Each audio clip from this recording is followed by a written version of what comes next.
kgang tsa metsi tsa kgaolo ya rona ne di le mo DDP 8 mme e le gore e ne e budgetetswe 50 million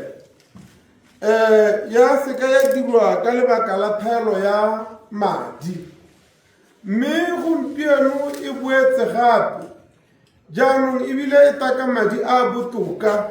a ka tshwarang 350 million mme yona kganya ya go atolosa maharatlhatlha a metsi e le gore go yeng ka di-projections kana go potiela re ya ko pele re potiela gore tare ka ngwaga wa 2028-2029 tiro e be e setse e simologile ka gore ikile ya simolola gate ya thendarolwa mme ga ithola e le gore metsi ga a lekana jaanong ke tsone dikgang tse ke neng ke re e re ga ke tsena mo dikganyeng tse di tona tse dingwe tse ke di romilweng ke be ke hitile ka tse e leng gore di a le tshwenya thata mo kgaolong ya lona ba ga le